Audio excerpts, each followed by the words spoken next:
Folks, Black Star Network is here. Hold no punches! I'm real revolutionary right now. Black power. Support this man, Black Media. He makes sure that our stories are told.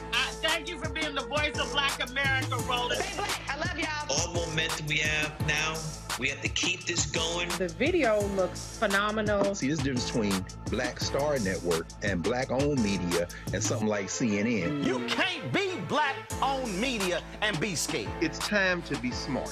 Bring your eyeballs home. You dig?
Let's go.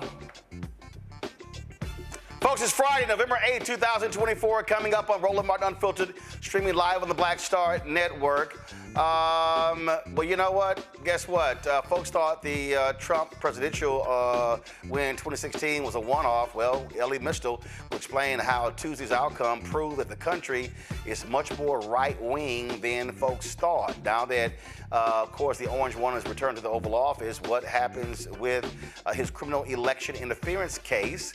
Today, a federal judge paused all upcoming deadlines related to the case. We'll also talk to a student loan expert about what parents and returning students can expect when the Department of Education is targeted, especially the student loan, $170 billion that was actually forgiven under Biden-Harris. Also tonight, you get to weigh in on what the hell's been happening in this country. Lots to talk about. Plus, congrats to Wilberforce getting their accreditation back off of the watch list. It's time to bring the funk on Roland Martin Unfiltered on the Black Star Network. Let's go.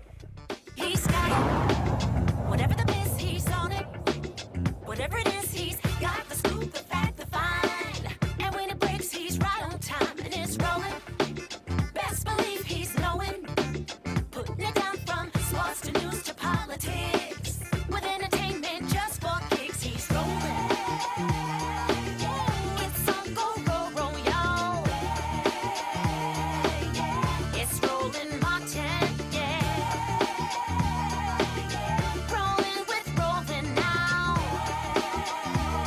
He's funk, he's fresh, he's real, the best, you know he's Roland Martin now.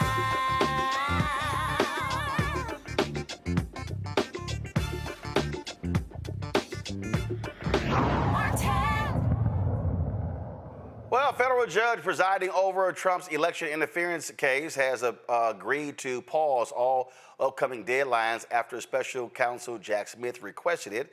Smith and the DOJ are trying to figure out the best way to wind down the election case as well as the classified documents case.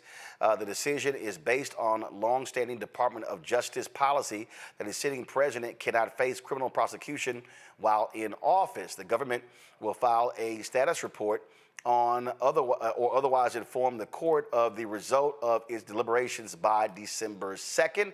The Georgia case against Donald Trump for allegedly conspiring to interfere with the 2020 election will go on hold until after the term of office ends.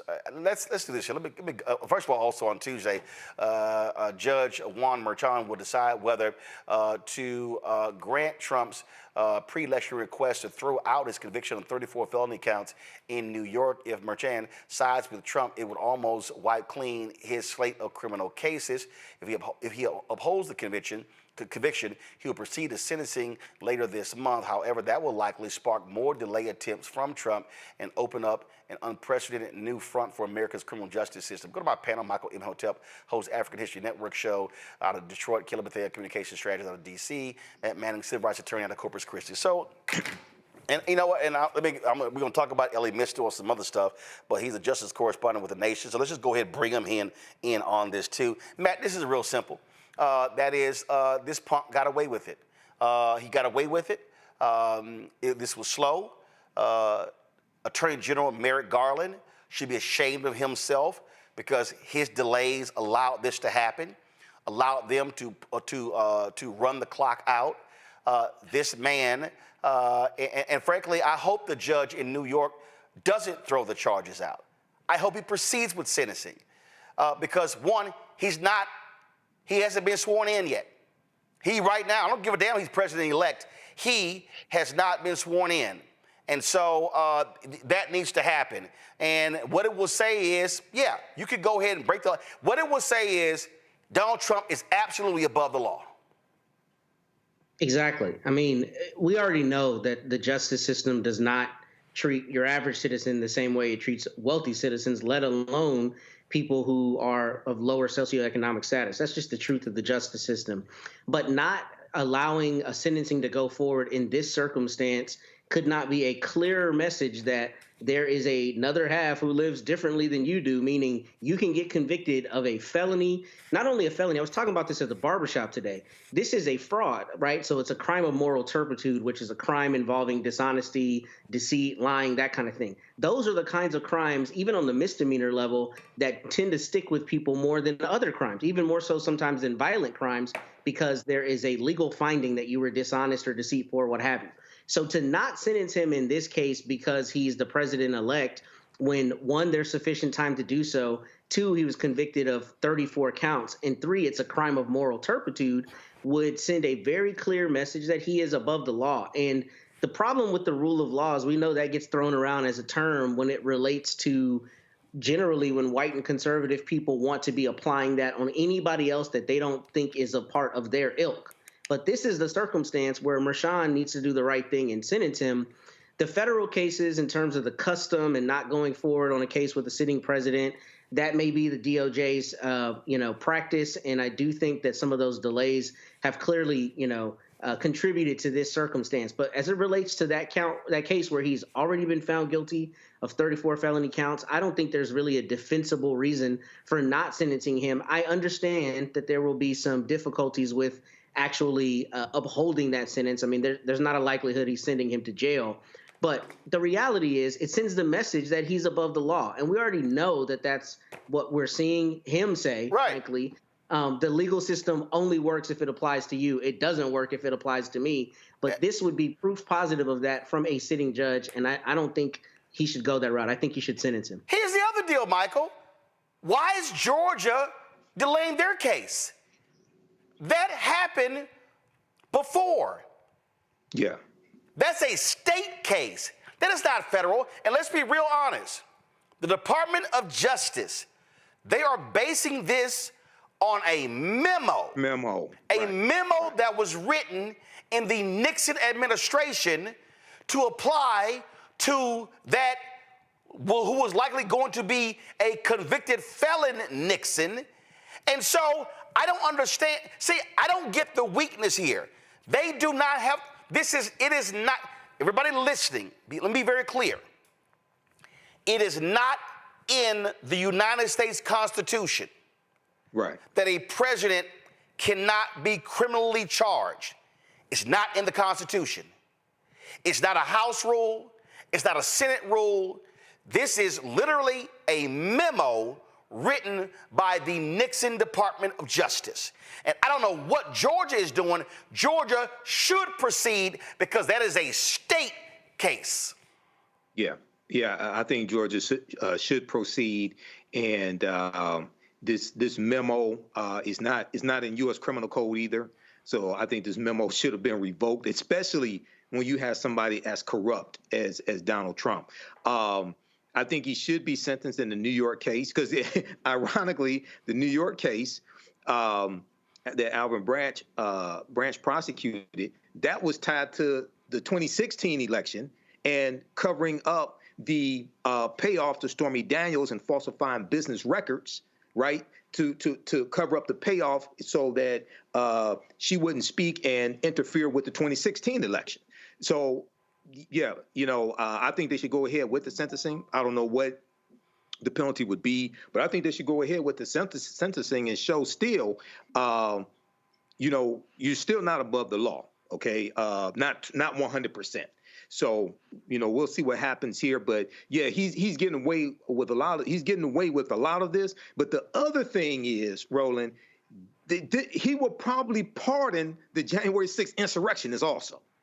Okay, which is something on a whole nother level of white privilege and extremely dangerous, showing that you can assault Capitol Hill police officers, you can attack the U.S. Capitol, you can try to interfere with the certification of the election results, the Electoral College election results, things like this. You could do all that, and then the person who incited you, he's going to give you a presidential pardon. Kelly? But at the same time, Right. you want to give police officers 100% immunity from criminal prosecution. Kelly? Yeah. Oh, Kelly? Yeah. I think I'm just over it at this point. Of all the people to delay processes, you would think that Merrick Garland, of all people, would know not to do that. He is a victim of delayed processes. He should be on the Supreme Court, and because of delayed processes and inaction, he's not. And now he's at the helm of convicting or sentencing a felon, and he is deliberately delaying those processes so that justice will not prevail in this instance as well. So there's no true rationale for it. There's no logic to it. My gut reaction is that it's possible that the reason for the delays is that because he is president-elect and he has all but sworn on a Bible that he will come after his political opponents and those who disagree with him. Maybe people are actually afraid because this time he truly has no guardrails. You have the Senate, you've got the House, you've got Supreme Court, all red, and now you have Donald Trump, who is redder than red. So it's possible that people are running scared and trying to protect themselves in lieu of, frankly, just doing their jobs. I am disgusted by the cowardice and the inaction and lack of a better word, the pussyfooting around that has been happening for months. But we're here now. And like you said on Tuesday, we will learn.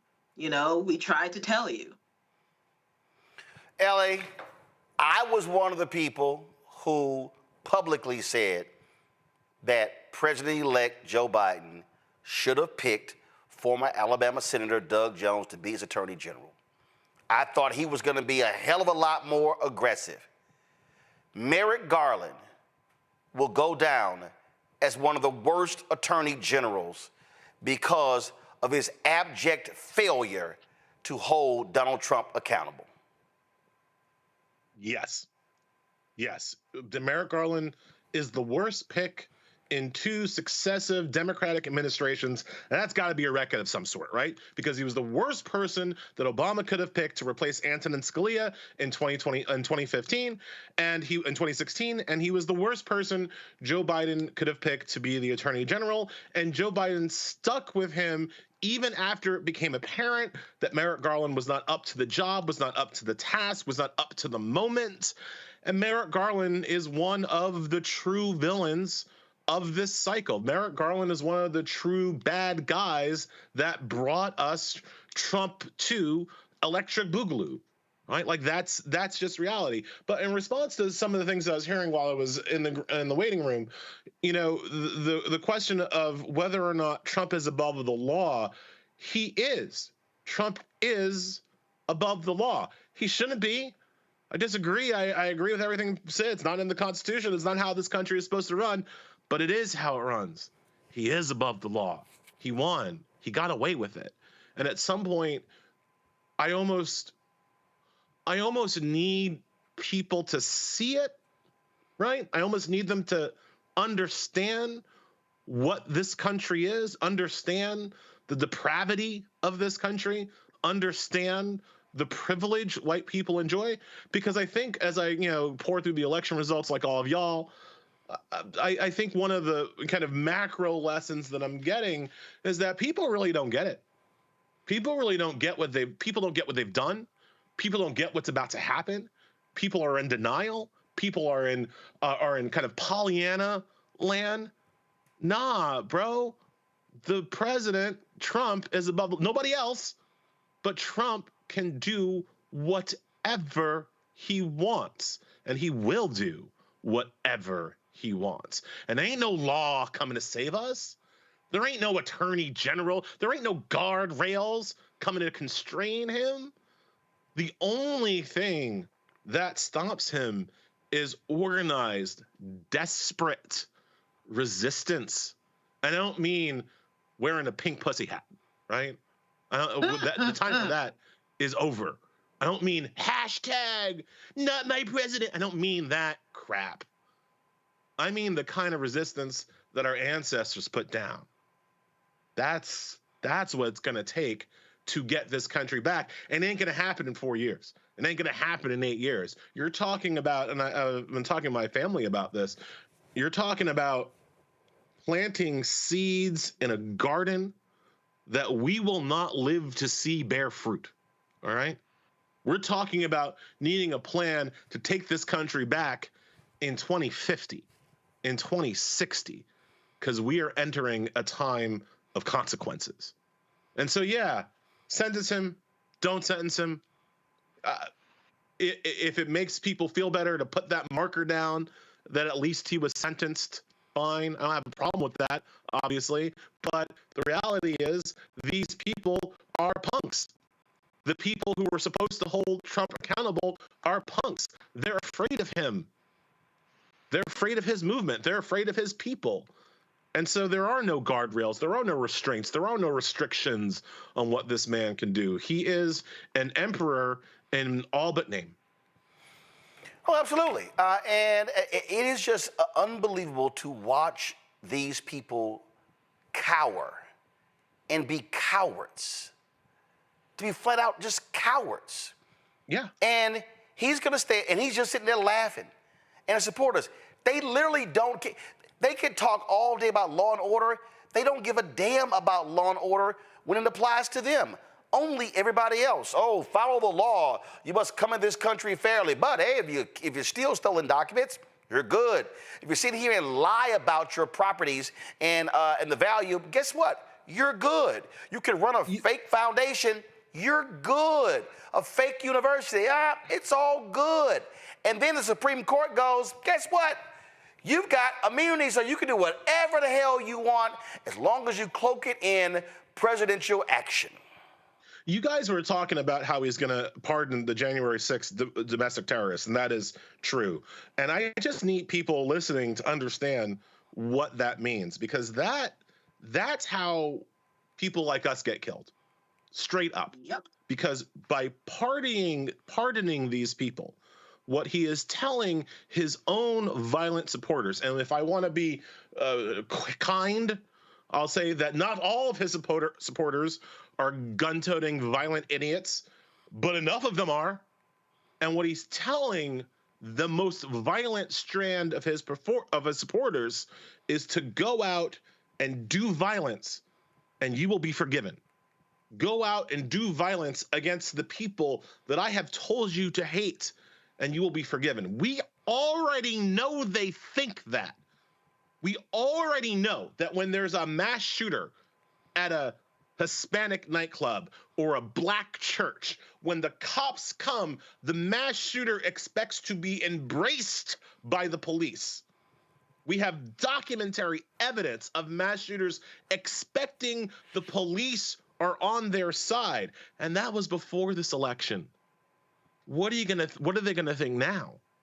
Speaking of the police, what are the police gonna think now? Of the thousands and thousands and thousands of law enforcement officers who voted for Donald Trump, sure, who voted for a convicted felon over a prosecutor, of the law enforcement people who were able to vote for a felon instead of a prosecutor, sure. Some of them might have been concerned about inflation, but some of them weren't. Some of them, I'm sorry, were not motivated by economic anxiety. Some of them voted for the felon over the prosecutor because some of them want to crack black skulls. And what Trump has said is that he wants to give the cops the kind of absolute immunity that he himself was given by the Supreme Court. So what does that mean for us? Because it turns out, folks, I don't get to know what the cop was motivated by, what the Trump voting cop was motivated by when I drive past him in my car. I don't get to know whether I'm being, the patrolmen in my community, I don't get to know if they were inspired by economic anxiety or something else. And these are the people who will feel particularly empowered to do violence against us. And so while everybody else is kind of still in the kind of, not everybody else, but while most of the kind of Democratic poobahs and talking heads are busy doing the like, oh, well, what are the lessons from the election? And who are we going to run in 2028? Is it going to be Gavin Newsom? I don't know, bro. Like, while they're having that discussion, I'm having discussions with my family and my kids about whether or not we're even safe to stay here. I'm having discussions with my family and my colleagues about whether or not I can even continue to do what I do in a safe environment, given not just the obvious state-sponsored paramilitary forces that are now trained on us, on our community, but from the threats of any violent MAGA asshole with a gun who feels empowered by this violent president. That's the story of this election that we're still trying to work through. I'm not even worried about 2028. I'm trying to make it to 2028. So Elie, you talked about how this rightward shift, and let's talk about that because when people look at the 2020 election, I kept telling folks, you can't look at 2020 the same way you look at 2016 and any other election because it was a COVID election. Rules were changed, and guess what? 2020 actually showed what democracy should look like, how you make it easier for folks to vote. Well, Republicans got pissed off, rolled a lot of that stuff back, and we saw this election being a contraction election. How they attacked ballot drop boxes, how they attacked early voting, all the rules they put in place. And so, again, Republicans admit it. They win when fewer folks vote. They admit they lose when more people vote. All the voter suppression techniques work. And here's one of my kind of 2024 takeaways that people aren't ready for yet, at least based on what I'm hearing from the poobahs. But I do think that when we look back at this point in history, to the extent that people are allowed to write and read history books in the future, when we look back at this point, we will look at the period of the Joe Biden presidency from 2020 to 2024 as a huge missed opportunity, right?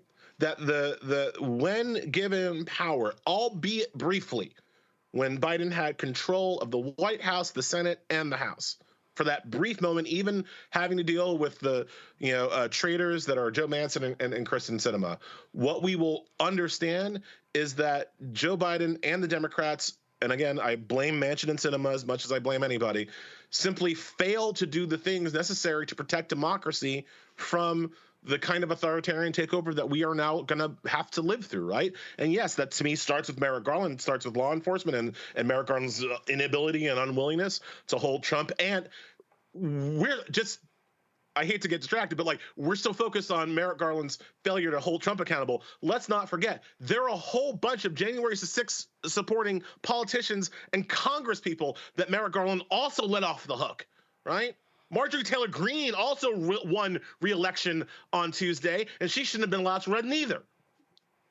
But anyway, in addition to Merrick Garland and his abject failure as a professional person, we will see that the Democrats did nothing to secure the voting rights that allow Democrats to be elected in the first place. They did nothing to restore the Voting Rights Act to its pre-John Roberts glory. They did nothing to stop the states from changing the voting rules, decreasing the times for early voting, making it harder to mail in your ballots, contracting the number of polling places, increasing the lines and the hurdles that people face in order to go vote. They did nothing to stop that at the state level. They did nothing to stop the Republican takeover of state boards of elections. This election wasn't stolen in the sense that there absolutely was not some kind of precinct level, like I'm going to take the votes and stuff it in my ear. Like, no, that's not how this election went on. This election was free and fair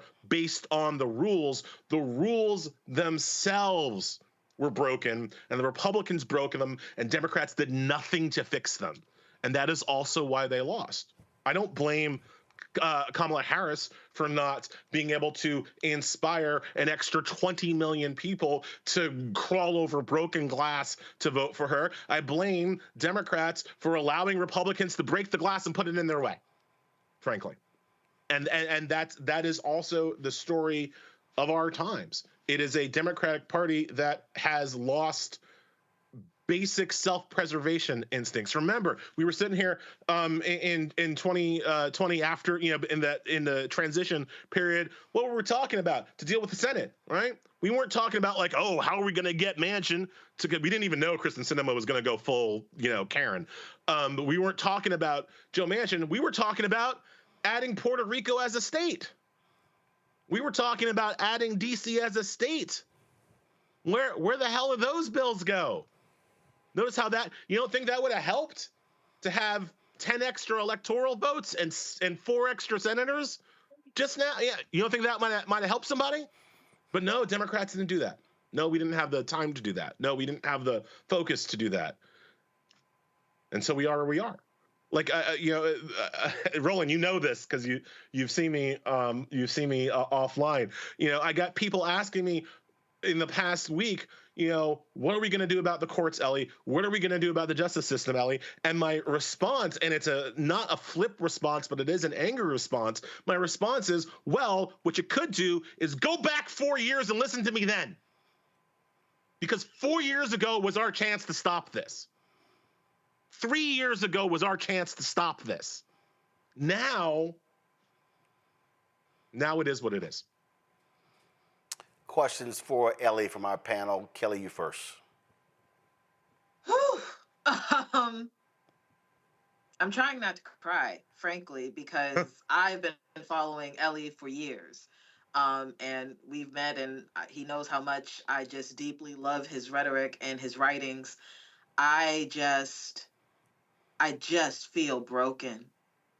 I feel like I did all I could do, and it wasn't enough, because it wasn't enough. So I guess my question is there anything we can do at this point?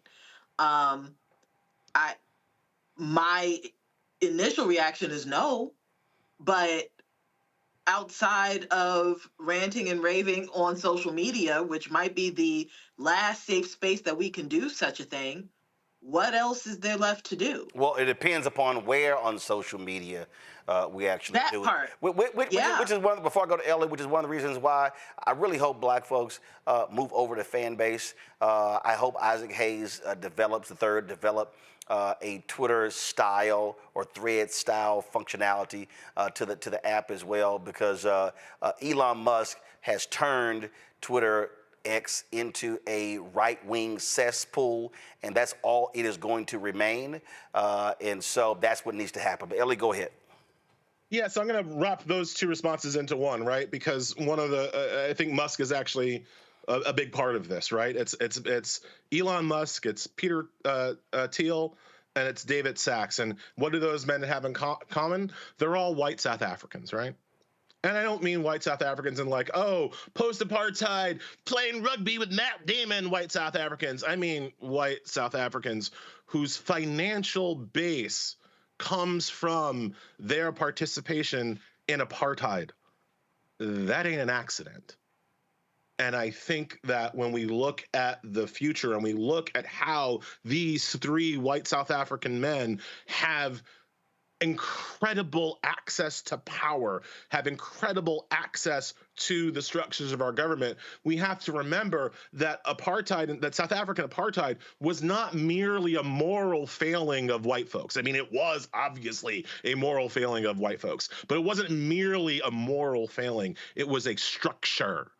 It was a system that they implemented to make permanent white minority rule over a larger and more populous and more active black majority. That was the point of apartheid, right? It wasn't just people being mean.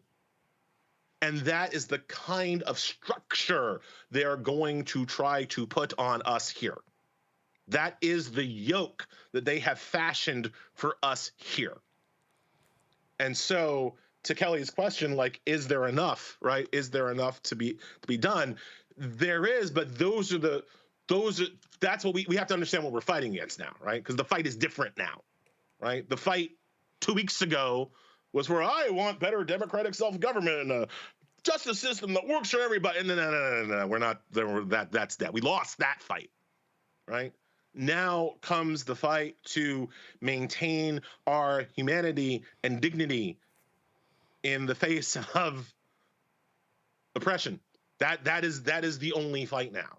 Is there enough effort? Is there enough soul? Is there enough passion in our community to do it? Hell yeah, there are. Because this will not be the first time that these people have tried to take away our dignity and our humanity. And the history has shown they have lost every time. They can beat us, they can kill us, they can rape us, they can steal us. They cannot defeat us. But we gotta look after us. We gotta be there for us, and we have to understand our fight is for not our freedoms, which are nice, but our dignity and our humanity is our fight now. And we can do that. We can fight for that, and we can win that fight. And the freedoms will come back later.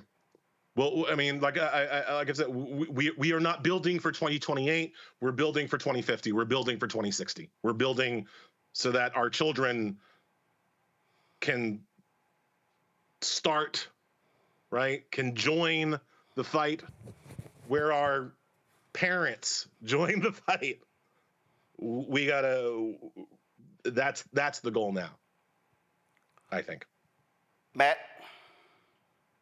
Yeah, I want to first say, Elie, I read your piece in The Nation, and I think you said in 2 sentences what I have tried to say inartfully when you said he is them and he tells them that being what they are is okay.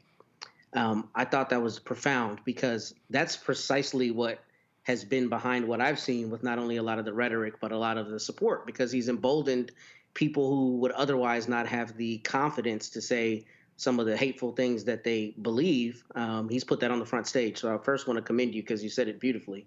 But my question for you is, what do you think is the most effective and immediate form of resistance that we have, and where does it lie? Is it on the local level? Is it, in organizing a certain way behind a certain thing? I'd love to get your insight on that. I mean, Matt, man, if I knew, I'd be telling you. Like, I'm not. I don't know yet. I'm still trying to work that out for myself. Again, I'm still very focused on like personal safety and those kinds of concerns. I don't know yet what the first line is. My instinct is where yours is. My instinct is that it's local, right? My instinct is that it's not national. It is through the local structures of the government where we still have, to use a white South African term, we still have some form of home rule. And we need to exercise our home rule as much as possible. Like after 2016, I'm going to become a huge fan of federalism and states' rights for a bit, because that's going to help me right now. But I do think that even more so than those concerns, it is about the first line of defense is within our own communities and protecting each other and building each other back up, right? I think that valence can't be lost. I mean, we always say when we come on the shows like Roland's, right? We always say, ain't nobody for us but us, right? We always have that in the back of our mind, but that almost like has to be like in the front of our mind right now, right? Because we are the only people who are going to care. I mean, that's what you get from the exit polls, right? We're the only people that care about us. We're the only people who give a damn about us. And that has to be front of mind with all of our interactions, with all of our resistance or whatever you want to call it. Whatever power we have to turn that power into power that's going to protect us first, because ain't nobody else going to do that. We know that now. Michael? Hey, Elie Mystal. Good to talk to you again. I had a two-part question. Hey, I'm all right. I had a two-part question here. When you talked about Democrats didn't do enough to protect voting, I'm paraphrasing you, protect voting rights, to expand voting rights, things of this nature. There's a piece from BrennanCenter.org, Brennan Center for Justice, from August 2024. It talks about how voting laws have changed in battleground states since 2020. And they looked at 9 battleground states. One of them was Michigan, where I live. And in Michigan, we had 10 laws that expanded voting rights. But we had, Democrats controlling the House, the Senate, and our Governor Gretchen Whitmer. And in Nevada, you had 6 laws that expanded voting rights, whereas other states controlled by Republicans, they had laws to make it harder to vote. So what were some of the things that you think Democrats should have done to protect voting rights and expand voting rights? And the second part is the John Lewis Voting Rights Act. It passed the House of Representatives, but in the Senate, you had 16, all 50 Republicans voted against it in the Senate, including 16 sitting Republicans who voted to reauthorize the 1965 Voting Rights Act in 2005, 2006. And I was just wanting to get your expert opinion on what we could have done to try to get that forced through the Senate. It did pass the House of Representatives. Right. So and no Republicans in the House voted for it either. Let me just say that too. Right. So on the first question, I think what the Democrats should have done is very similar to what the Republicans are about to do, and use federal power to standardize voting across the nation, right? So yes, I agree. Michigan actually did a pretty good job of not retrenching on voting rights because it had 3 Democratic control of all 3 branches of its government, right? But that was not true all around the country. And even though it's true, even though some states are better than other states, I think part of the problem when you really get into like voter mobilization, right, is that it is confusing because how you vote changes radically depending on where you live. So you can't have a nationally targeted, campaign around just the nuts and bolts of getting people to the polls, because it's wildly different everywhere else, depending on where you live, right? So like I am an expert on how you vote in New York City, right? How you vote in New York State. I know that very well. I have no idea how you vote in Jersey, right? It's because it's completely freaking different, right? And so there was no way for me as a national commentator or whatever to really make to do the bullhorning of, well, guys in New Jersey, what you got to do is, because I don't know. I mean, I educated myself, but you know what I mean? Like, I can't make broad statements because we don't use federal power. What the Republicans are about to do, I forget which Lara, whatever, one of them. I think it's Lara Trump. I get them, I don't want to Morpheus. Right. Whatever. One of the Laras was talking about how they want to use federal power to institute voter ID and standardize elections and limit early voting and do all these things from the federal seat of government. Now, when Democrats try to do it, the Republicans scream about the 10th Amendment, but I promise you they won't be talking about the 10th Amendment and federalism when Republicans try to do it, right? So those are the kinds of federalized laws that could have made voting easier, not just for Michigan, but for everybody, and then made it easier for you to explain to people in Michigan, in Arizona, in Nevada, in Florida, how you actually vote, right? the John Lewis Voting Rights, and that dovetails into the John Lewis Voting Rights Act, which was one of the federal laws that could have done that, right? And so when you ask me what else could we have done to make sure that law passed over the objection of Manchin and Sinema, this is where I say, and you can check the tape, I said this in real time, the John Lewis Voting Rights Act was a shut down the government bill. You don't pass anything until after what happened on January 6th. After the attack on democracy, that is the first bill you pass, and you don't let the government function until it passes it. That is what I would have done. I know Inflation Reduction Act, this, I know that we had other priorities. No, that was the first and only priority. That should have been the first priority and only priority of the Biden administration, because you do not have a democracy without the franchise. You just don't, as we're seeing right now. And the political uplift to get the John Lewis Voting Rights Act done was in the aftermath of January 6th. You shut down the government. You don't let anything else come across the floor until they pass that. You attach that bill to every single budget that you dare to try to pass. You should be able to. Yes, you do exactly what Congressman Powell, Adam Clayton Powell, did when it was called the Powell Amendment. He attached it to every bill. But again, this is the difference between. This is what I keep saying. If you want to compare parties, Democrats are playing by a set of traditional, accepted rules. Republicans are playing a game where there are no rules.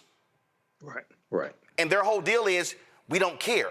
We will be as ruthless as we need to be because we are trying to, one, get power, use power to cement power.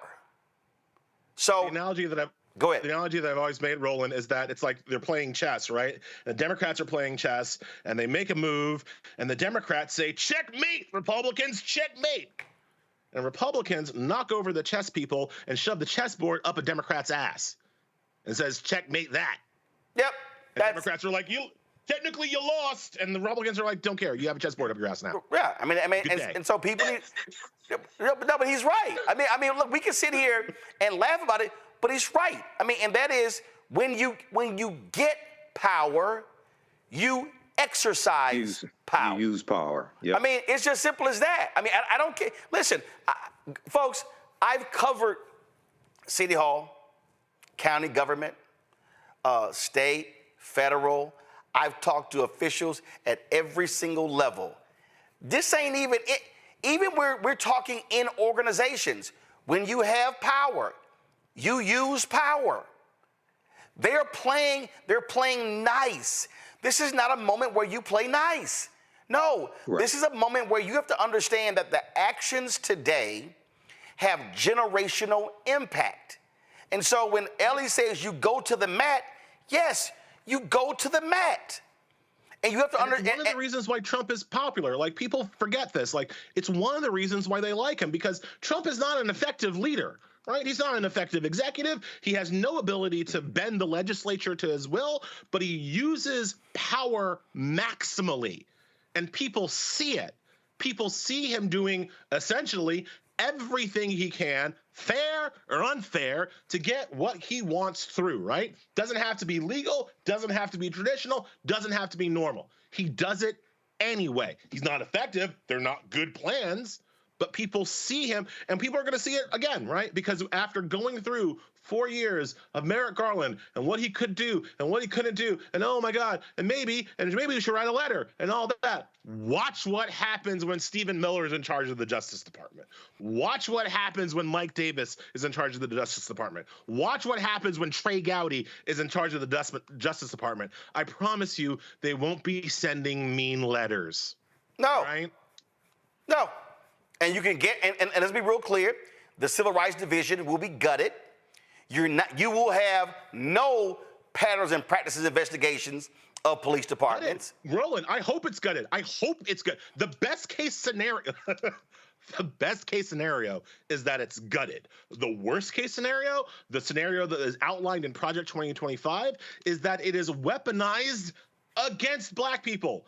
Project 2025 talks about changing the Civil Rights Division to suing organizations and institutions that, quote, use DEI as racist against white folks. The civil rights battle for Project 2025 is racism against white people, and they want to use the Civil Rights Division to do that. So it's like, I hope it's gutted, because it's going to be real bad when Ben Shapiro is the one running it, right? Absolutely. Elie Mystal, we appreciate it, Elie. Get some rest, rejuvenate, relax. A bunch of folks called me today and they were like, man, Chicken, how you feeling? Man, you were really working in the campaign. I said, listen, let me explain something to you. I said, first of all, I'm fine. They said, well, what are you focused on? I said, I'm focused on losing 20 pounds from the campaign. I said, because you couldn't work out, you couldn't eat, you were going so hard. So I said, that's the first thing. I said, getting at least 7 hours of sleep. I said, but let's be real clear. I said, I will be part of the resistance. I very much understand what's coming down, and don't think for a second that I'm walking off the battlefield, because that ain't happening. It ain't happening. Elie, we appreciate it. Thanks a lot. Thanks a lot, Roland. Thanks a lot, guys. The question was asked by, I think it was you, Matt. Maybe it was Michael. I can't remember. One of you asked in terms of what's next, in terms of, okay, what do Democrats do? It's actually not complicated. It's called going back to basics. And what I mean by going back to basics, what I mean is you look at the map and you cannot examine the map from a national perspective. And everybody listen to me what I'm talking about. So if I sit here and look at, like I was just reading a story. So Democrats were 9 votes away from taking control of the Texas House, okay? Colin Allred spends $80 million just to lose by 900,000 votes to Ted Cruz. Didn't even campaign to black people. So that was a waste of money. So if I'm sitting here looking at, licking my wounds, and I'm looking at the map, and I'm sitting here going, okay, what happens next? Because the likelihood is there are some outstanding races in California, but Republicans are likely going to take control of the House. They'll have the Senate, they'll have the White House, which means they have a federal judiciary for at least the next 2 years. So on the federal level, you can't really stop anything unless there are certain things in the Senate that require 60 votes. But I wouldn't be surprised if Republicans say, to hell with that. Damn that threshold, we're going to pass it with 51. I wouldn't be shocked at all. So you now go back to the map and go to my iPad. So you go to this map and you go, okay, and this is just, I pulled it up. This is not the actual Electoral College map, but here's what you do. You stop looking at this from a national standpoint. So what you do is you sit here and I'm tapping it. So you see Virginia right there? What I do is I go, there are elections next year in Virginia. 23 Democrats took control of the House in Virginia, and they control the Senate. So what do? You focus on Virginia and keeping the House, and Don Scott remains Speaker of the House. That's what you do. There's a state Supreme Court seat in Wisconsin. Right now, Democrats have a 4-3 majority. You know what you do? You win that seat to go 5-2. You then begin to look at other states and begin to say, where are the mayoral elections, city council elections, county elections, state rep, state senate, gubernatorial, those races? That's actually what you do. You have to, you grab power where you can grab power. So let's take North Carolina. Democrats did not, Vice President Kamala Harris and let's just talk about the white folks in North Carolina, okay? Democrats won a slate of offices, but they voted for all these people, but not the top of the ticket. That's real interesting. That's another conversation.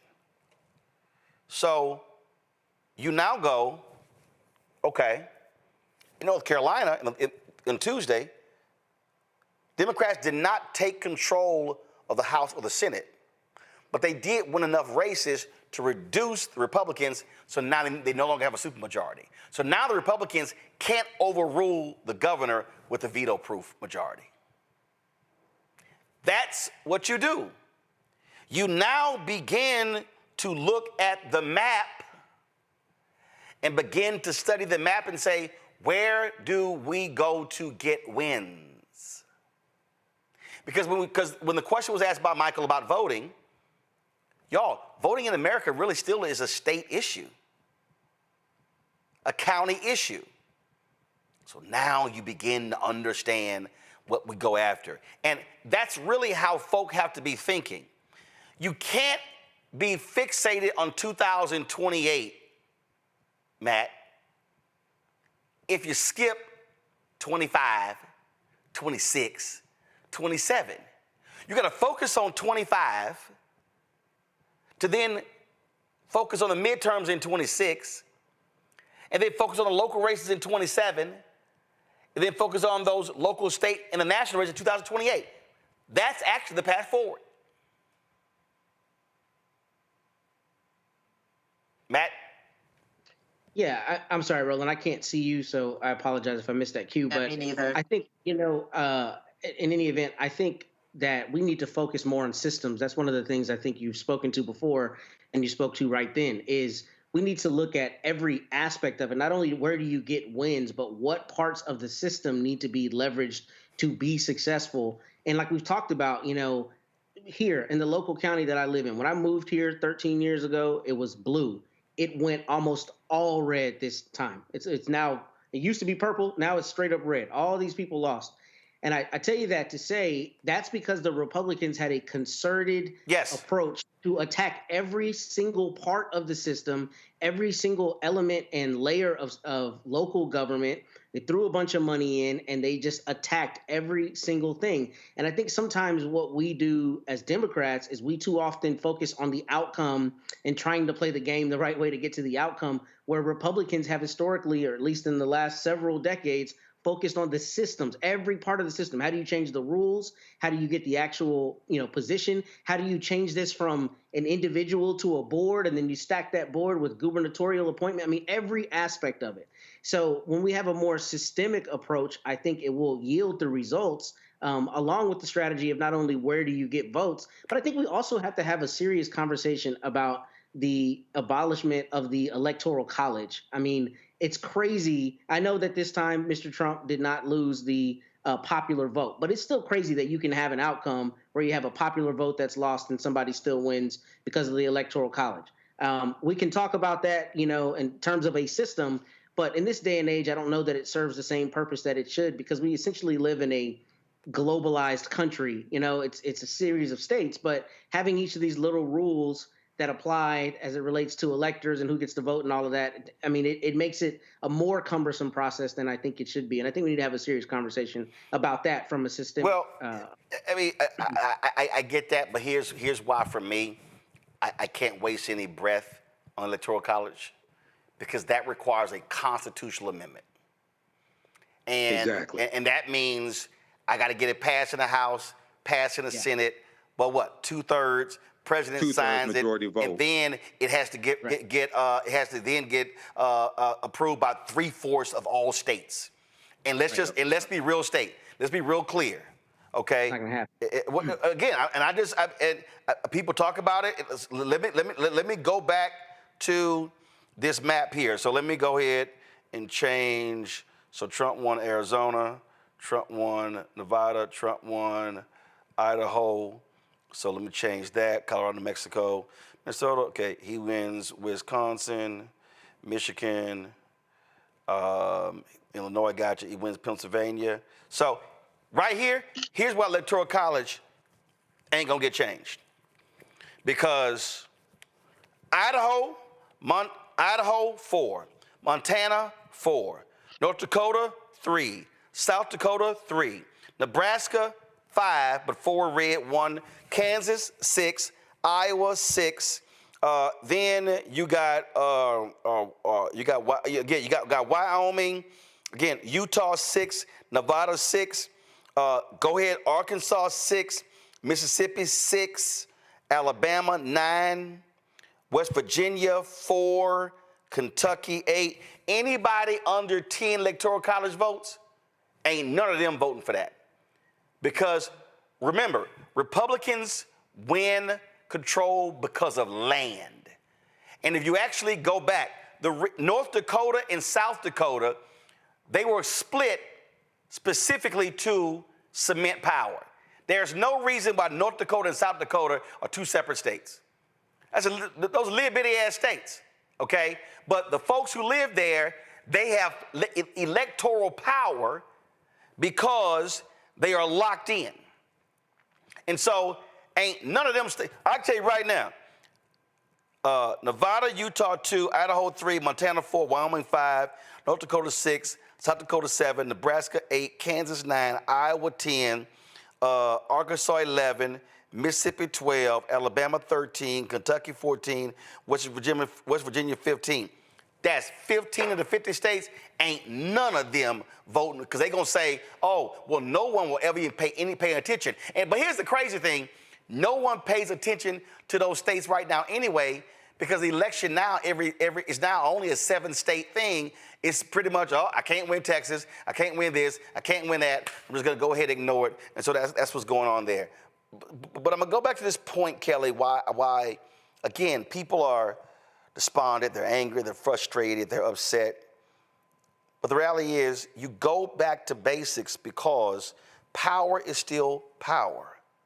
Power in a mayoral race, power in terms of city council, power in terms of school districts, power in terms of county races, power in terms of state races. You have to chip away at this. Yes, Republicans in a lot of these red states have gerrymandered districts to guarantee them. But look what happened in Wisconsin. In Wisconsin, they flipped the state Supreme Court. And what happened by flipping the state Supreme Court? They ruled against political gerrymandering. Then they ruled against their ballot drop boxes. If they win in April, Democrats can go from being down 4-3 to being up 5-2. North Carolina, that was a time when North Carolina, they actually had a 6-1 majority. Then Sherry Beasley, when she lost by 401 votes, it went to 4-3. Next election, it flipped Republican 4-3. Now it's 5-2, and they're duking out in one of the races there. And so this is where folk have to understand you can't ignore races like state Supreme Court races because when you control the state Supreme Court, you control the people who make determinations about the laws of the state. So that's why I'm saying folk got to just reassess and go, wait a minute, how can I now look at this thing differently? Because you have to understand it starts with having power and winning power. True, but at the moment, as far as Democrats are concerned, who has power? It's the establishment of the Democratic Party, right? And on the federal level. On the federal level, yes. But I'm talking about how do you take local power, which then local power leads to state power leads to federal power. That's what I'm talking about. I know that's what you're talking about, but what I was getting at was money.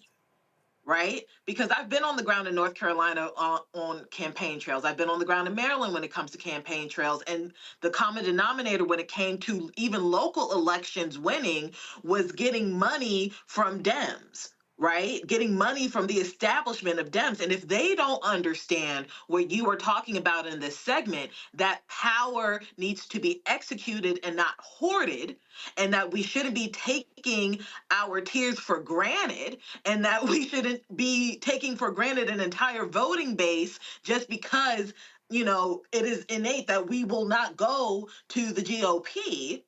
If they don't understand that, then I don't know if this is going to happen. Hold on. Right? Hold up. But you said North Carolina, right? Mm-hmm. But it did. What I'm actually talking about, that actually happened this year. This year, Republicans right now have a supermajority in North Carolina, meaning they can override any Democratic veto. Democrats focus on state races. They were able to break the supermajority. They won. Give me 1 second. Let me pull it up. Let me find it.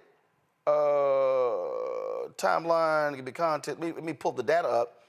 What you actually saw. Results and data. Come on. Let me launch the election results dashboard. Okay. Election. So when I look at North Carolina this year, display results, office, Council of State.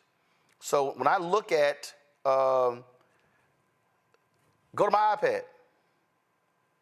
This is the actual results in North Carolina this year. I can't see anything. Okay, I'm not sure. Guys, y'all figure out why they can't see, but I'll tell you.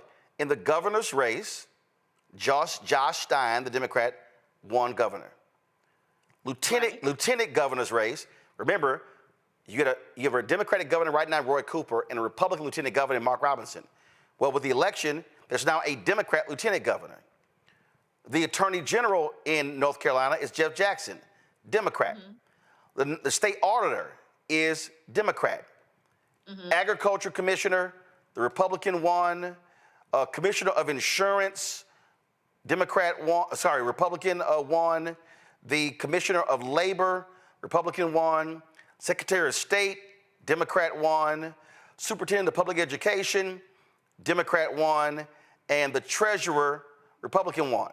So those are the state races. That's a perfect example of, so Democrats in North Carolina won the major races in the state.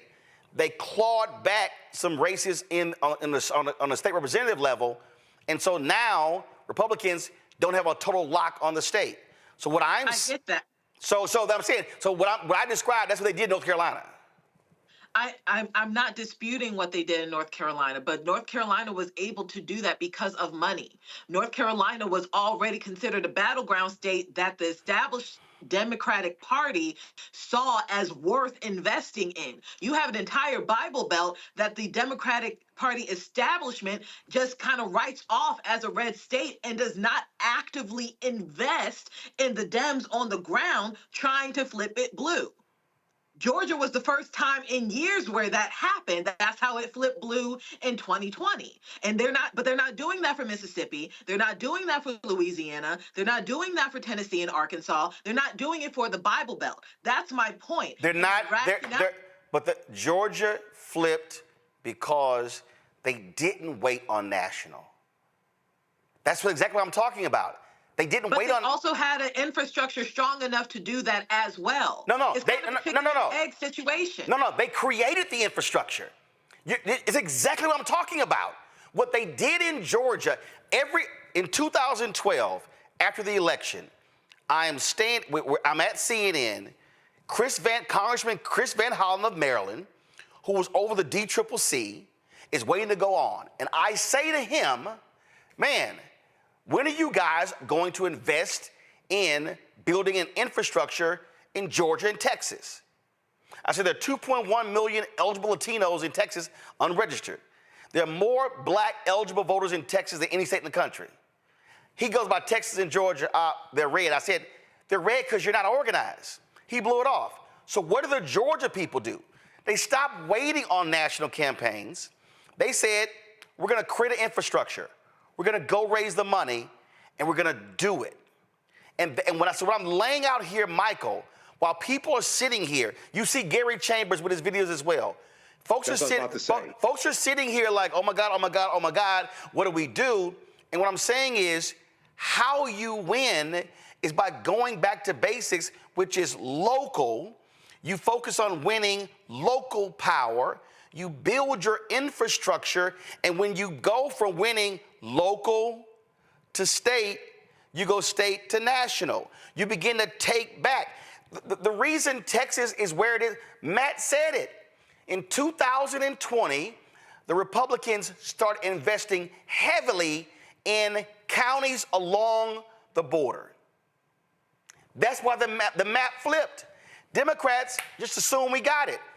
Nola Haynes on election night warned us, y'all, California is getting redder and redder. And if you look up the map, that's the case. So what I am arguing, while people are sitting here mad and frustrated, I get it. Go through your grieving process. But stop focusing on 2028 and start saying, what races are happening next year in my city and in my county? And then if I'm black, let me look at the turnout. Let me look at who turned out. Because let's be real clear. Vice President Kamala Harris got more votes in Wisconsin than Biden got in 2020. Mm-hmm. Trump got 77,000 more. She lost by 30,000 votes in Wisconsin. If I'm sitting here going, what was the turnout in Milwaukee? What was the turnout in the other cities with big black population? She loses in Michigan by some 80,000 votes. If I'm sitting here looking at, if I'm in Michigan, I'm going, why did Detroit turn out at 47%? Maybe if I get Detroit from 47 to 70%, that makes up for whatever he got. Let me look at Pennsylvania. How did she lose Pennsylvania? Oh, what was turnout in Philly? Oh, was it down 10, 15 points? And if I got Philly black turnout from whatever the number it is, and I can't wait to see what it is, if I move it to 70, that actually makes a difference. What I'm saying is people should be sitting here not just losing their minds and going crazy, but saying, you know what?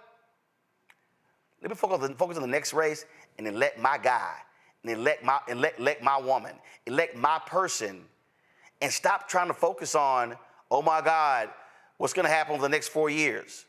Go local and build. Yeah, you have to build power where you live. Build power locally, run for those local elections, raise money for those local elections, whether it's school board, city council, mayor, et cetera, county executive, county commissioners, things of this nature, state legislature as well. So a couple things here quickly. So I saw the video from Gary Chambers, okay? A friend of mine sent that to me, and I saw people on my social media platforms talking about it. And I think what Gary Chambers is talking about is extremely important. And we've talked about this here on this show. I've said it as well. We have to focus on building this black political infrastructure.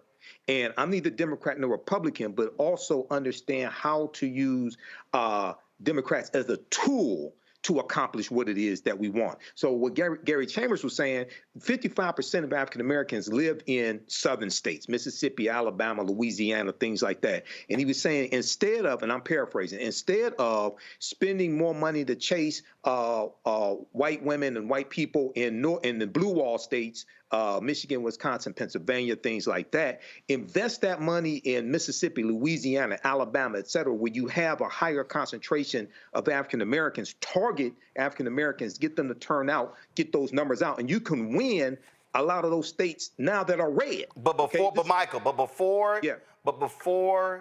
you can ask people to invest nationally in Alabama, you're going to have people in Alabama organize Alabama. Oh, I agree. We had I did a panel in Mobile, Alabama, Friday. Congresswoman Terry Sewell was on the panel, and she talked about the state of disarray the Alabama Democratic Party is in. She said that they are in an utter state of disarray. And so my deal is, what you do is you have to tell people to tell them, hey, you gotta organize where you are and build from there. You can't wait for the folk national come down to you if you ain't got nothing for them to invest in. I agree. And I think what Georgia did when they built that infrastructure in Georgia, Stacey Abrams and Nsé Ufah and the rest of those activists down there, I think that can serve as a model for us to replicate in other states, but especially those southern states that have a large African American populations. Okay, but I totally agree. You got to build that infrastructure locally. Right, but see, again, so what I'm laying out, that's again that frustrates people is that what I hear from people is, oh my God, what do we do? Oh my God, what do we do? And they're frustrated, and I get all of that. And what I'm saying is the way you do this is in terms of how do you organize local, and it's just this is. I look at this here, Matt, and I guess the reason I'm stuck on this because I'm the son of two people who co-founded a civic club in our neighborhood. So there's nothing more local. There's nothing more local than a neighborhood.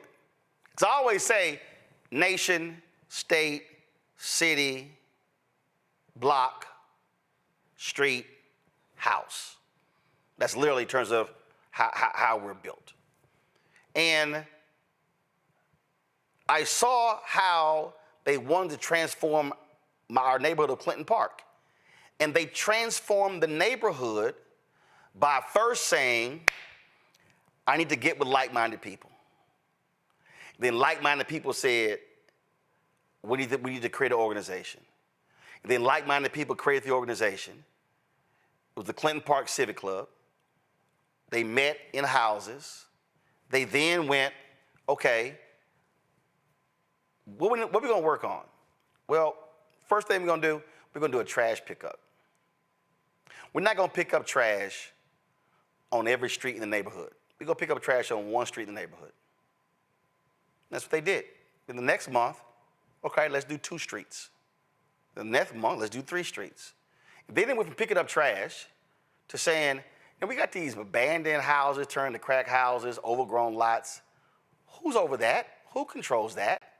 How does that get taken? Oh, is that city, is that county? Who condemns the property? Oh, you know what? We're going to go, got it. Then they focused on that. Then they said, well, you know what? Man, we did this and we did that. That worked out. You know what? We really need some stepped up police patrols. Well, who's the police commander over this in the community? Who is he? We're going to meet him. We're going to get his number. We're going to talk to him. So when we got a problem, we're going to call directly to you. Now, they weren't saying, call a governor, call a county judge, call a mayor, no, it was, let me look at it this way. And then when it came to, they said, well, we want some new sidewalks, and we want some new sewer systems, and we want some new street lights, and we want the park refurbished, and we want that old firehouse turned to a senior citizen center. Oh, city council member said, get all that bond election. Okay, let's petition it. Guess what happened? It was added to the bond election. Bond election, what did they do? They campaigned in the neighborhood for the bond election. Bond election passed. Guess what happened?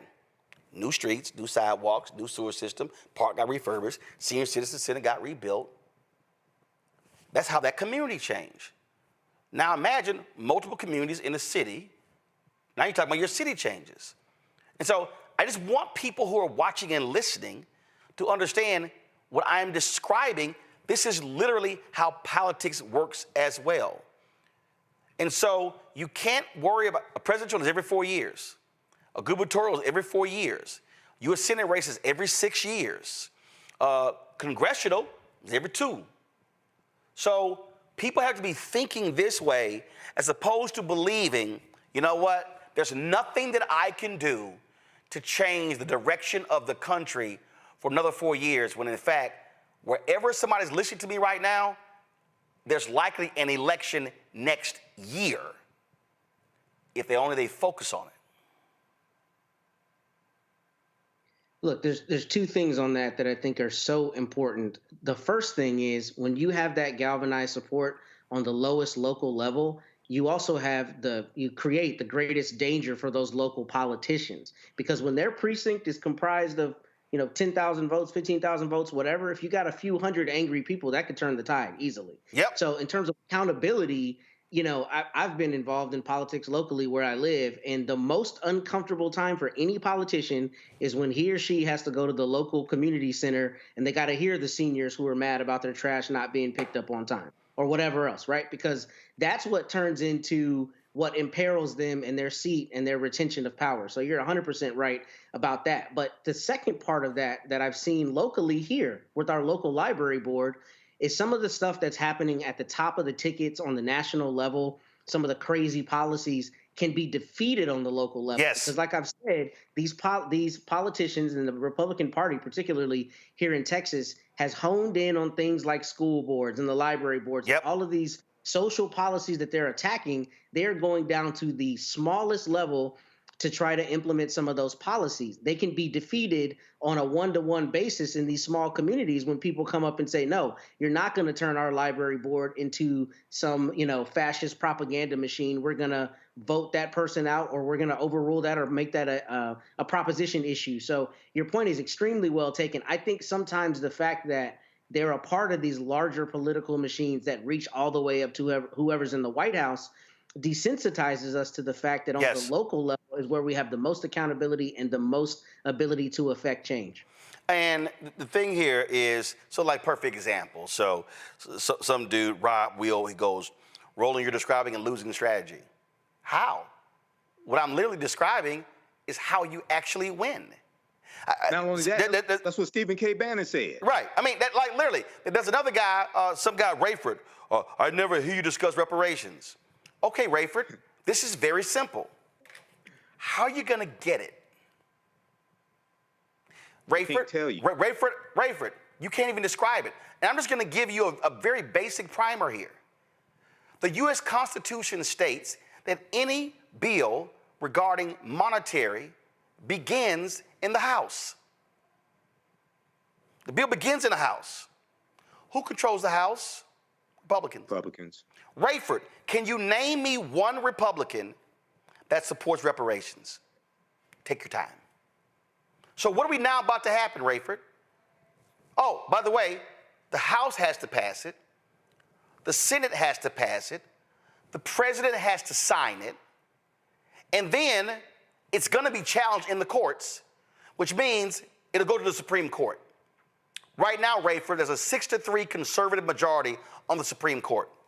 So, Rayford, please tell me how you're going to get it.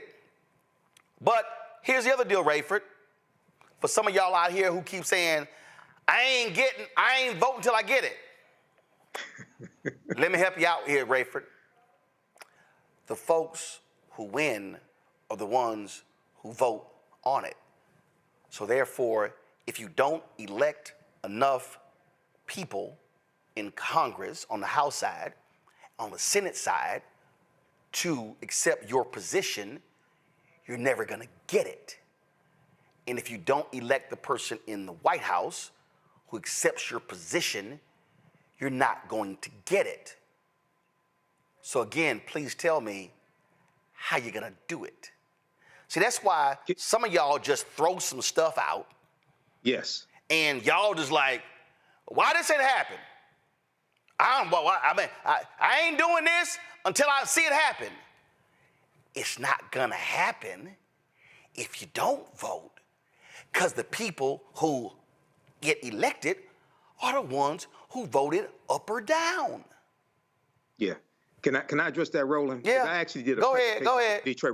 I actually did a presentation for the Detroit Reparations Task Force, and they asked me to do it. Okay. Most people that talk about reparations, and I may step on some toes, but I really don't care. Most of them don't understand reparations. Okay. The root concept of reparations is to repair damage that was done.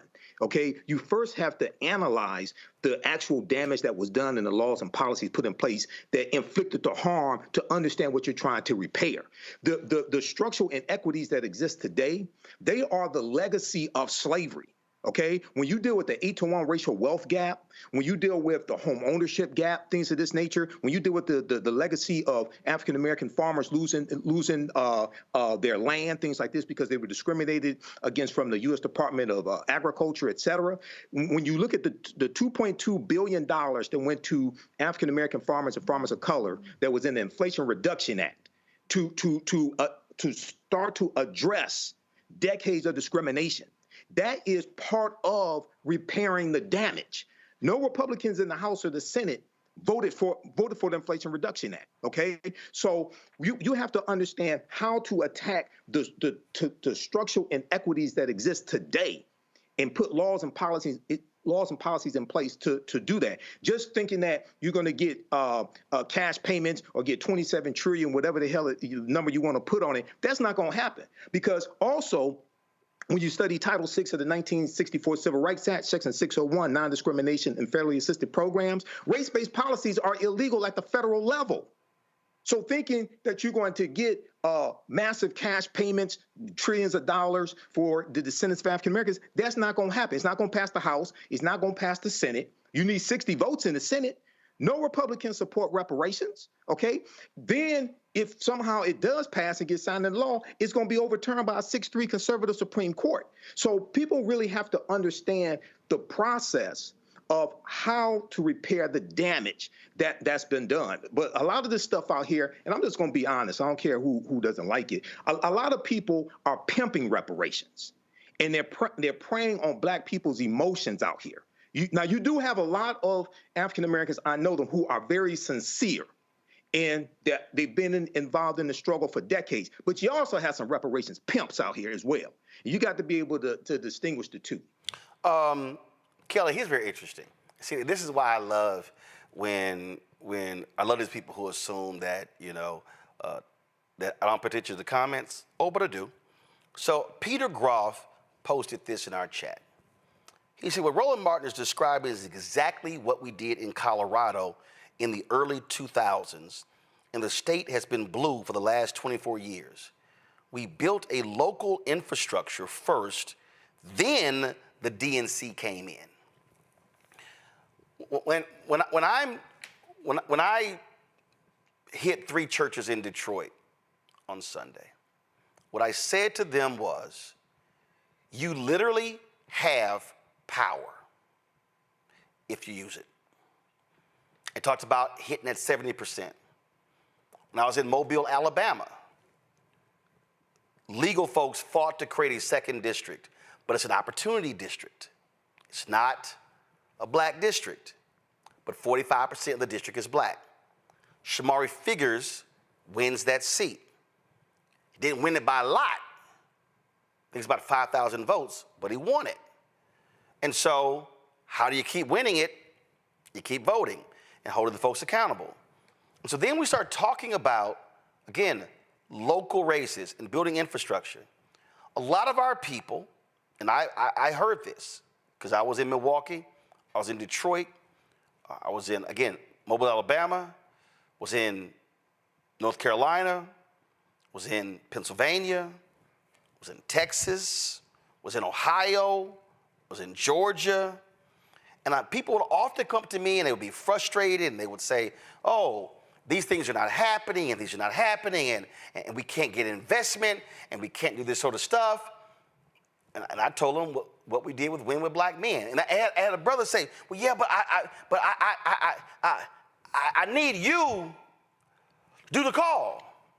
I said, why do you need me to do the call? Yeah, because see, a lot of folks know you. I said, do you know 30 brothers? Yeah. I said, well, then do your call. And he looked at me like I was crazy. I said, yeah, you should do the call right where you live with the 30 brothers and have the 30 brothers invite at least one brother each. And y'all second call is gonna have 60 brothers. The thing for a lot of people is they actually don't, it's getting them to actually believe that they can be empowered to change this game without asking or without waiting for permission. Yes. I Seize the certainly see your- power. Hold on, Kelly, go ahead. I'm sorry. Yep. I certainly see your point. I just think that a majority of Americans in general, not just Black Americans, but any marginalized group, is tired of having to do it themselves, right? Like, your examples so far include those who either already have money, already have a wherewithal, already have a mindset to change. But Actually, that's not true. My parents didn't have money. The example that I described of the 7 or 8 people who started the Civic Club, only one person went to college. That brother went to Rice University. These people didn't have money. Now, you're right. They had a desire to change, but their desire was a very small one, and it built from there. But they didn't have money. They didn't have money. Sure. I mean, I remember hand making signs, so I know they didn't have money. I understand what you're saying. And I'm not trying to come up with excuses. That's not where I'm getting at with this. But those who actually need the change don't have that mindset. So how do you reach them? Easy. Or do they just get left behind? No, we have this very conversation, and then people spread this conversation, and people take it. In fact, somebody else commented. They said, "Oh my God, my sister, she met Roland." This is exactly what they did. I've literally traveled the country and met people who watched this show who said, "We did exactly what y'all talked about, and it worked." So part of the problem, I think, is that we're not having this granular, small, local-based conversation enough. It's always this national discussion where you got to raise $100 million, and then otherwise it can't work. I just think we have to encourage people that wherever you are right now, watching or listening, you literally can change the political environment where you are, but you have to start to get with like-minded people and just start. But you don't need a lot of money. You don't need big name. You don't need concerts. You just gotta actually pull enough people together to say, "Yo, y'all care about the same thing? Well, man, let's go and change this." I just want people to start. Yeah. I just want people not to be so frustrated that they think they're powerless. And that's what I mean. Right. Can I say something? Go ahead. I think... No, but go ahead. I'm sorry. And then I'm coming back to Kelly because I have to ask her something. Go ahead. I think at the root of this, Roland, a big part of this is that African Americans have to think that they are worth fighting for, okay? Because when you consume music and imagery that dehumanizes you and calls you all types of derogatory names, things like this, you think, some of us may think that we don't deserve to have more, and this is just how it's going to be. So you first have to have the mindset that you are worth fighting for, and this is worth fighting for your children, your grandchildren, etc. So I just wanted to say that, and then I wanted to just address something with the Japanese Americans. No, hold on, no, I can't. No, okay. I got a guest waiting. So go ahead. Go ahead. So there are a lot of black agents, a lot of students, and we don't know, Kelly, where this is emanating from. The FBI is investigating. There's text messages going around. People are saying, show up at the plantation on a certain date, whatever. And there are some college students, I've heard from a lot of different people, and they've been saying that, oh my goodness, these young folks, they're scared about what's going to happen. And one of the things that I'm hearing and seeing is that the different groups, especially on HBCU campuses, where they're saying, okay, we didn't get the result that we wanted, but we're going to be around for another 50, 60, 70 years, and so we can't check out right now because this is still our country. Your thoughts about that attitude? The attitude regarding the text messages and just... No, regarding some I've heard from some students who said, listen, I know some of my peers are devastated, really upset because Vice President Kamala Harris lost, but they also looking at the fact that, you got another 40, 50, 60, 70 years on this earth. What you gonna do? For sure. And like, I applaud those people who think that way, but at my juncture, I just don't. You know, I am tired. I am worn the fuck out. Like, it is, and I hate saying it that way, but my God, I'm tired. I have so much on my plate, and this is not me to complain and vent and bitch and moan about it, but I think about what millennials alone have gone through just since 2001, starting with 9/11. We have gone through unprecedented times every fucking time, right? We haven't caught a break. And for this election to be that one more unprecedented time, like, how much more do you want from me?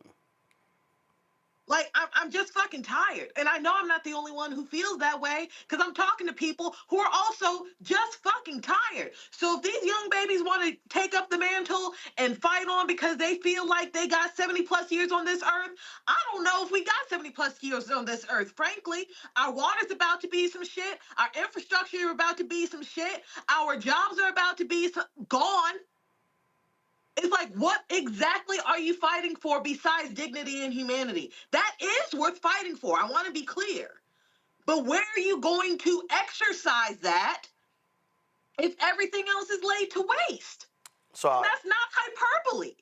So I get what you're saying. I get we need to start on a granular level like our grandparents did, et cetera, and build our way up. But we haven't even had a break to do that. My God, you said your parents didn't have money. They had a house. So my generation is the first generation that didn't have the house. So I'll say this. There is zero what I say we, post-civil rights movement generation. So my birthday is Wednesday, born November 1468.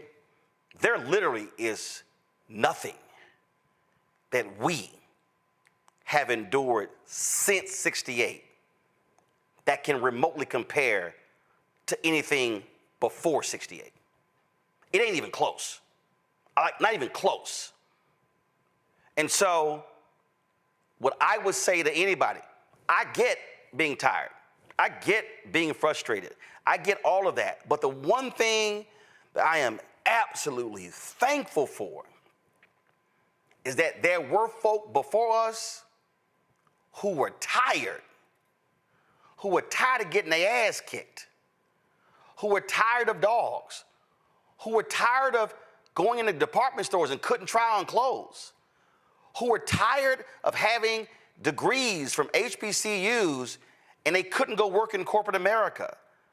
And they were forced to be janitors or teachers, or the folks who actually were in the military, who fought for the country and they couldn't take advantage of the GI Bill.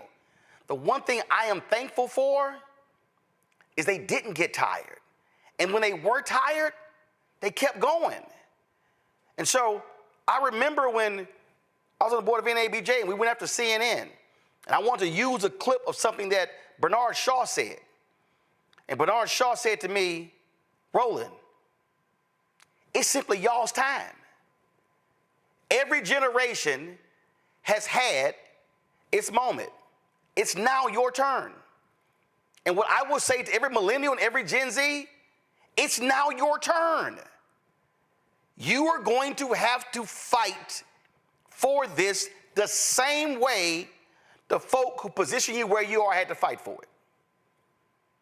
And thank God they did not quit. And some did, but I'm glad a lot didn't. And I'm glad they persevered. And I'm glad they fought through. But they absolutely got their asses whooped. They couldn't even look white folks in the eye walking down the street. They had to actually step aside. They actually, the stuff that, it pales in comparison.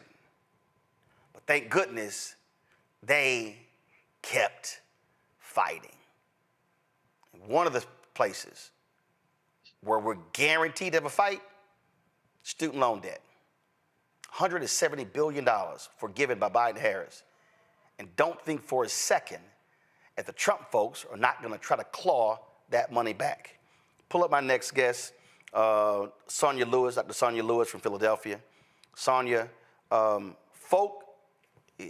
a lot of people who got upset with Biden-Harris because they did not get rid of all student loan debt. We got to remind people what happened here, that the Supreme Court said they couldn't. Mm-hmm. Right. Folks should be prepared when the Trump folk try to come and get that money. I wouldn't be surprised if they do. Your thoughts? Mm-hmm. Thank you for having me. So the money that was given out on average overall was actually instituted through acts from Lyndon B. Johnson in 1965. So a lot of that money is protected through programs that have been grandfathered and created way before Biden. That's the good news. Programs like public service loan forgiveness, programs like borrower's defense, that was already established before Biden, around when Trump was in office last time, definitely there with Obama. And so I'm not quite worried about money being taken back, as I am concerned about what's going to happen moving forward, especially when we hear Trump talk about his plans of dismantling the DOE. So, because again, that was one of the things that was constantly talked about, and what we also during the campaign, and we also got to realize that, look, these Republicans, they want to slash Pell Grants, they want to slash student loans. And so we are about to see an assault on higher education that we have not seen, I dare say, since Ronald Reagan was president. Yeah. There were some things in the prior Trump administration that he wanted to have to come past. One of the things when he had, as the Secretary of Education, Betsy DeVos in office, one of her first things she did, it was very, very low kept, was that she had dismantled the investigating body of the CFPB over the Navient complaints and cases. And now the Biden administration has actually restored that entity of the CFPB, so that's very good news. And what does that mean? Basically, those that were wronged by Navient are now going to see some justice. Now, I do want to say this. When we talk about what's coming up with the DOE that was established by Jimmy Carter, the focus of the Pell Grant and Title I funding, that's on the chopping block. And so when we talk about making college affordable for our particularly minority students, that's going to be a big issue. That's going to make it to where states are going to have to rev up funding. And I want to be very clear that Trump is not anti-education. He's anti-federal government involvement. And so that's where we want to clarify things for people. Why is that important? Because you need to now know, with whoever you put in place at the state level, if this were to come to pass, how do they feel about education funding? What does your state grant look like? What are the requirements there in terms of income if the Pell Grant were to be reduced or eliminated? Well, they do have some much different views about education. I can talk about that too. And they really, what they really want is money going to religious schools. And luckily on Tuesday, 3 different states shot down these private vouchers in their state, which they listed under school choice, but that wasn't no real school choice. But folks just got to be ready for that. So any questions about student loans from our panel? I'll start with you, Matt. Yeah, my question is, how realistically could Mr. Biden just wipe away student loan debt? I paid my student loans the other day, and I keep thinking, if this is a time for presidential immunity, it is getting rid of my student loan debt. But jokes aside, I mean, is there anything that this administration could do in the short term, or that you anticipate they might do in the short term to alleviate stress for people who are paying student loans? So technically, that's a great question. He has authority under the 1965 Higher Education Act to do so with Secretary Cardona. It would just cause a big uproar. And to be very honest with you, I don't know, like let's say tomorrow he actually put that act through as an act he could do, right? But then it's like by the time they actually cleared your student loan debt, could that happen before January 20th? And what type of litigation and legal troubles could it face and be kind of where we're already at? So what we want to to focus on is what can you take advantage of now that is in place still before January 20th. You must act like your student loans are on fire. And so what that means is you need to be aware of what repayment plans are available to you. The SAVE plan is on hold, and I'm going to be honest with you, I don't think it's coming back. That was the plan that was supposed to forgive and also reduce student loan payments. So now we have to look at some affordable options. The next thing is, are you in a place where you can receive credit for public service loan forgiveness? There's a program called TEPSLF, Temporary Expanded Public Service Loan Forgiveness. Well, that program technically ended in October of 22, but the Biden administration has kept it on with some provisions, but that may go away. So all of the people that are watching tonight, if you ever worked in a non or not-for-profit field, education, government, 2007 to 2022 of October, you need to get that credit for working in those fields now, regardless if you ever made a payment, as long as you were in good standing or not in school. We've got the Borrower's Defense Program that you may be eligible for. That program is really, really important to tap into because there are so many schools, about 250 of them, that were found to be doing wrongdoing. And so if you went to a school like a University of Phoenix or DeVry, these schools are listed online on studentaid.gov. You need to put that application in. Everything that could be possibly eligible for, that you could be eligible for, you've got to get that in before January 20th. And the last thing is making sure that everybody understands the status of their loans. A lot of people have not logged in since pandemic times to studentaid.gov. You need to know if you are in default. How is this going to impact your credit, your home buying? And so how realistic is it to get some more forgiveness? There is going to be more forgiveness. I know that based off of the programs that I just mentioned. But the reality is I don't want people to be skipped for what they could be owed. Michael. Hey, Dr. Sonia, when we looked at President Joe Biden's executive order on student loan forgiveness, wasn't that also used in the HEROES Act of 2003, passed by Congress? That was the argument, the legal argument that they were making, and it gave the president the authority to discharge debt in times of emergency. So it was based upon the coronavirus emergency. So can you just explain quickly, because a lot of people don't understand this, why he couldn't discharge all student loan debt? It was targeted. Because the Supreme Court said no. Yeah. They said he didn't have the power. That was the wrong thing to use. It was the wrong thing to use. You know, I'm not a lawyer, and even I knew that that was the wrong act to go under because that was a provision for pandemic times.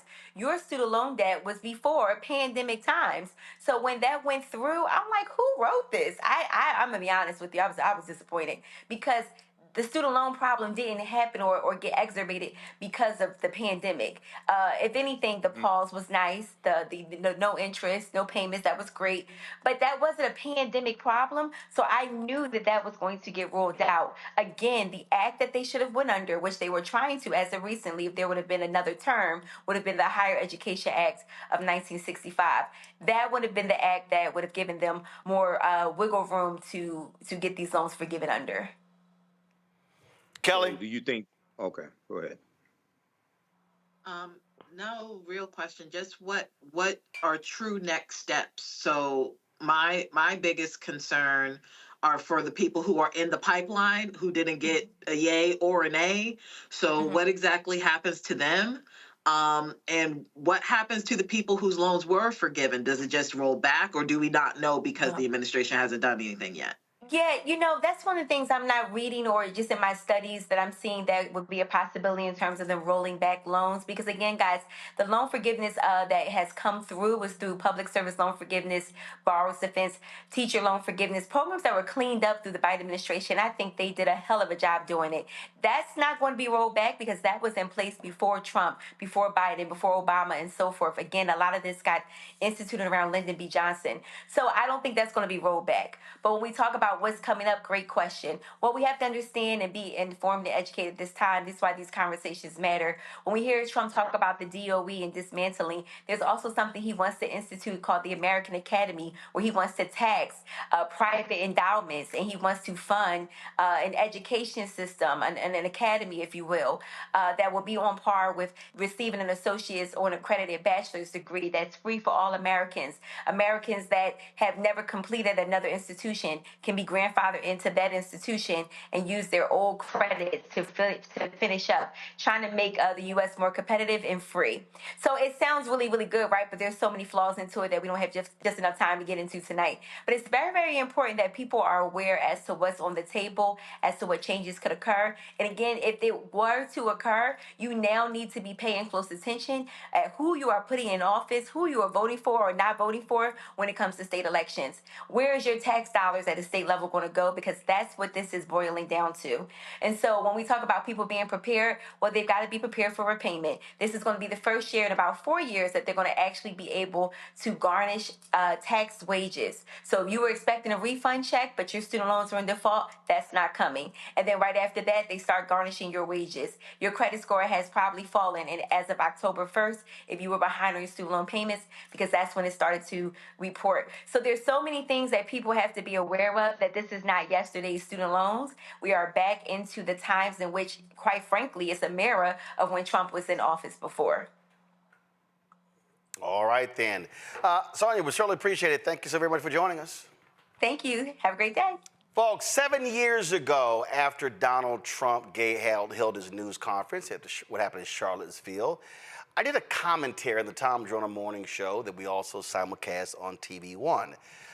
4 years ago, we ran that on this show prior to about 81 days out from the election. And so, you know what? I think that I thought it was time to show that again so folk can understand what the stakes are. And it sort of alludes to what I was saying earlier, why we can't be in a position where we are giving up when we do have something to fight for. Roll that.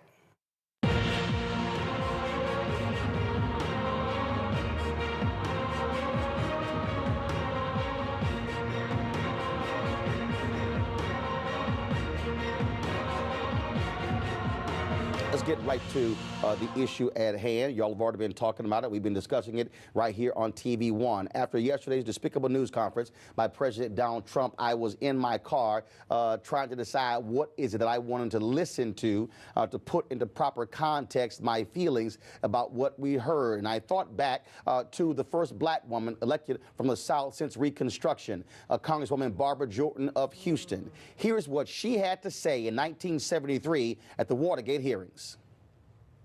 Earlier today, we heard the beginning of the preamble to the Constitution of the United States.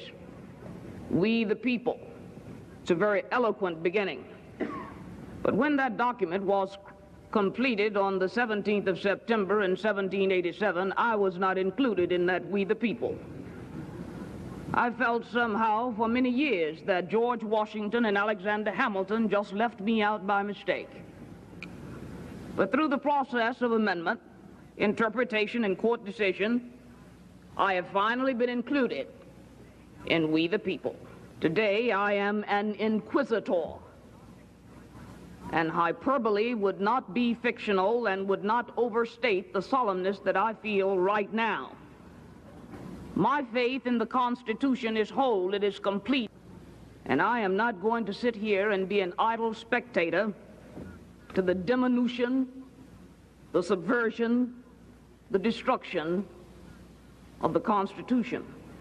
Sybil, just like Congresswoman Barbara Jordan, I will not be an idle spectator for a white supremacist sitting in the White House. I will not be an idle spectator to see Donald Trump walk in the footsteps of Republican Herbert Hoover, who led the Lily White movement when he was president from 1929 to 1933. I will not sit idly by to see Donald Trump act like Democrat Woodrow Wilson, one of the most violent racists we've ever had served in the office of the president. The fact of the matter is, yesterday's news conference was shameful. It was despicable. It was him giving the middle finger to black people, to Jews, to Hispanics, to Asians, to women, to white people of conscience. This is a president who has no shame. He is an immoral leader. Now, I know some people out there will say, well, he was elected. But yes, but guess what? Wilson was elected. So was Hoover was elected, and other racists who have served in that particular White House. What this man has done by aligning himself with neo-Nazis and with white supremacists is shameful and should not go unchecked. But it's not just a question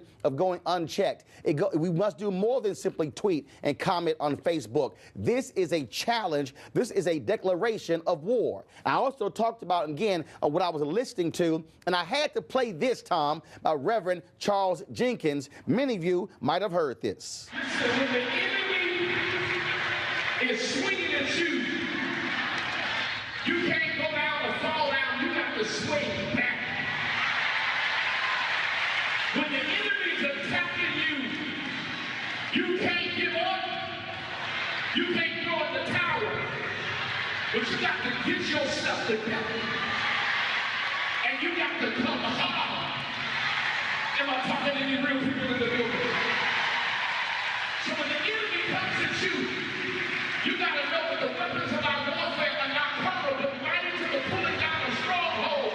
You got some weapons, and you can't take it laying down, but you got to fight back. So when the enemy comes at you, you got to say, you know what, devil? I'm not going to break down. I'm not going to fall down. I'm not going to go down. I'm going to get my Holy Ghost swag. And I'm going to say, peace means war. Tom, for 398 years, black folks have been fighting this country to ensure that it lives up to its ideals. For 398 years, we made it perfectly clear we're not going to sit idly by and allow ourselves to be embarrassed and run over and shamed by white supremacists. This is the 190th anniversary of the first black newspaper, Freedom's Journal, which was founded in March 1827. In their lead editorial, they wrote, "We wish to plead our own cause. Too long have others spoken for us." This is a moment where we don't need anybody else to speak for us. We can speak with clarity and with precision as to exactly what is required of us. And what this requires, it requires alphas and kappas and omegas and sigmas, iotas, AKAs, deltas, zetas, sigma gamma rho, the links. It requires the Prince Hall Masons. It requires me, fi, me. It requires people of conscience to stand up, whether you are bougie, whether you are grassroots, whether you are, no matter where you are, it requires black people and other people of conscience to say we are going to oppose any effort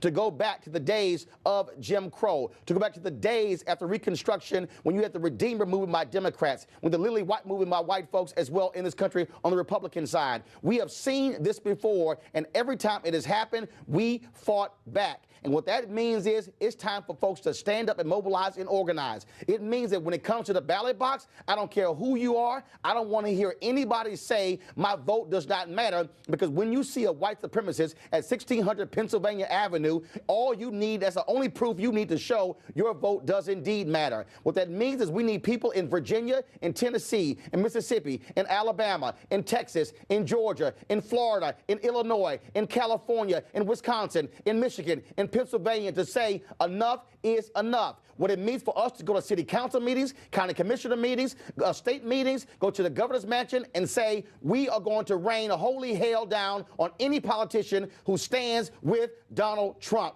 If you think we are playing, you are wrong. The previous generation, the baby boomers, they stood up. Our grandmothers and grandfathers stood up. Our mothers and fathers stood up. It is time for Gen X and Gen Y and millennial generation to stand up and say we are going to take this fight on and go after anybody who stands in our path. I will not stand idly by and listen to Donald Trump anymore. I will not listen to a man who is an immoral leader. I will not listen to anybody, whether they are black Republican, who agrees with him, who voted for him, who continues to apologize for him. And you will be name-checked, you will be embarrassed, and you will not be invited to anything that involves black people. It is time for us to call people out. It is time for us to realize that we cannot wait. In 2018, we're going to commemorate the 50th anniversary of Dr. King being assassinated. We're going to focus on the 50th anniversary of the Kerner Commission's report on the race riots in 1967. Do understand this is a moment where people are going to have to decide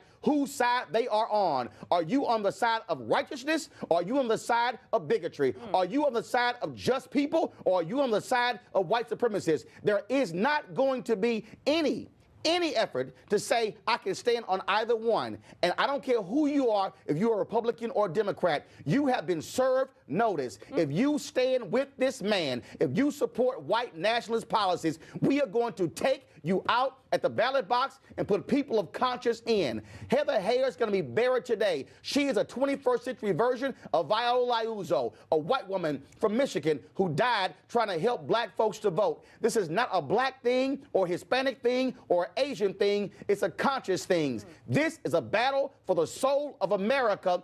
And like the Tuskegee Airmen said, we will fight to the last hour, to the last minute, to the last second. We will fight, fight, fight. Number 45, game on. And that's for the folks who think I've changed over the last 7 years. Michael, Matt, Kelly, appreciate y'all being on today's show. Thank you so very much. Folk, we head to the weekend. Certainly get your rest, take your time, do whatever you need to do. Do what would they say? What folks say, self-preservation, self-care, or whatever that is. Do all of that. But trust me, as long as there's breath in our bodies, we better be fighting for what's right. Folks, don't forget, support the work that we do. Join the Bring the Funk fan club. Your dollars are critically important, especially at this time. Your dollars absolutely matter. Because again, we don't have billionaires and millionaires cutting us checks. The right wing, man, they got all kind of support.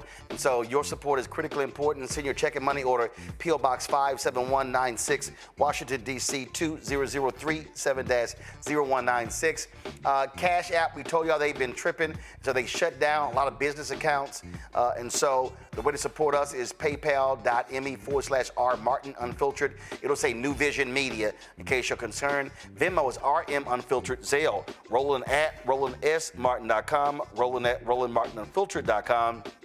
And of course, you can also download the Black Start Network app, Apple phone, Android phone, Apple TV, Android TV, Roku, Amazon Fire TV, Xbox One, Samsung Smart TV, and be sure to get a copy of my book, White Fear, How the Browning of America is Making White Folks Lose Their Minds. Available bookstores nationwide. Folks, we always end the show on Friday showing you all of the names of the people who have donated to our show. It exceeds now 31,000. Keenan, let me know what the new number is. And we thank everybody who has given to this show in the 6 years since we launched September 4th, 2018. And trust me, we're going to keep fighting a good fight. Our goal is to raise an additional $2 million next year so we can launch additional shows. We would love to launch a show with a millennial host, a Gen Z host, getting their voices out there. And so please support the work that we do. Folks, y'all have a great one. Holla!